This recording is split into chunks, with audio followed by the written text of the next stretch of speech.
नमस्कार दोस्तों, how are you? I am Pradeep Parashar. दोस्तों, आज हम आपराधिक षड्यंत्र के बारे में बात करेंगे, यानी क्रिमिनल कॉन्स्पिरेसी।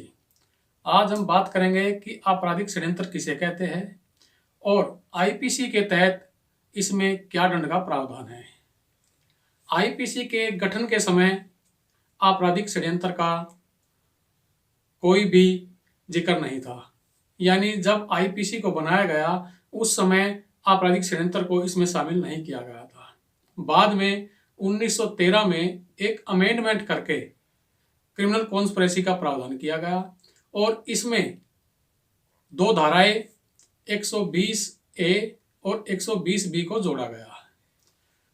धारा 120 ए के तहत आपराधिक षड्यंत्र की परिभाषा दी गई तथा सेक्शन 120 बी के तहत इसके दंड का प्रावधान किया गया। सेक्शन 120 ए के तहत इसकी परिभाषा देते हुए कहा गया है कि जब दो या दो से अधिक व्यक्ति किसी अवैध कार्य को करने के लिए या फिर किसी वैध कार्य को अवैध साधनों से करने के लिए सहमत होते हैं तो वह आपराधिक षड्यंत्र कहलाता है।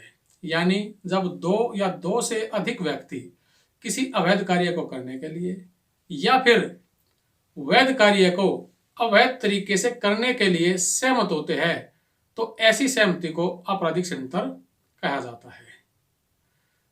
माननीय उच्च न्यायालय ने रामनारायण बनाम सीबीआई के मामले में कहा है कि षड्यंत्रकारियों का किसी अवैध कार्य को करने के लिए सहमत होना या फिर किसी अवैध कार्य को करने के लिए करार करना आपराधिक षड्यंत्र कहलाता है। इसी प्रकार से माननीय उच्च न्यायालय ने राजीव हत्याकांड के मामले में कहा है कि सभी षड्यंत्रकारियों का घटना स्थल पर उपस्थित रहना आवश्यक नहीं है, बल्कि उनका षड्यंत्र में सम्मिलित होना ही काफी है। इस प्रकार से सेक्शन 120 ए के तहत इसकी परिभाषा दी गई है। अब हम देखते हैं कि आपराधिक षड्यंत्र के लिए क्या आवश्यक शर्तें हैं, यानी इसके एसेंशियल एलिमेंट्स के बारे में हम बात करते हैं।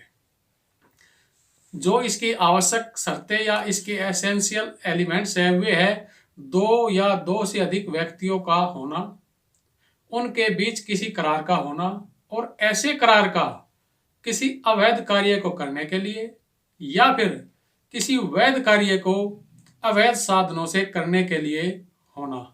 इसके साथ ही दुराश्रय यानी मेंस रिया का होना भी आवश्यक है।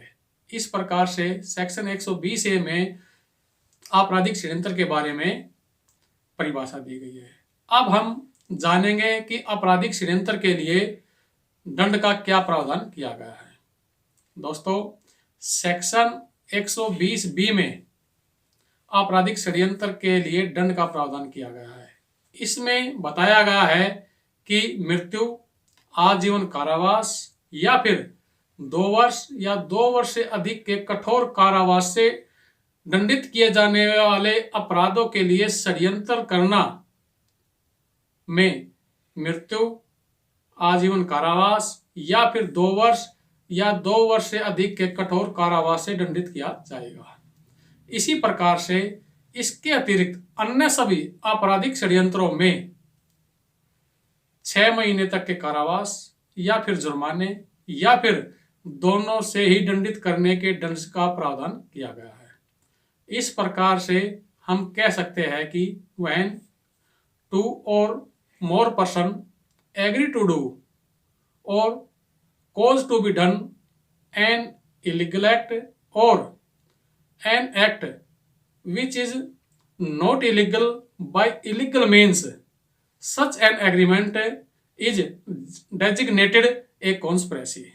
दोस्तों, आज हमने आपराधिक षड्यंत्र के बारे में बात की, इसकी परिभाषा के बारे में बात की, इसके एसेंशियल एलिमेंट्स के बारे में बात की और इसमें दिए जाने वाले दंडों के बारे में भी जाना।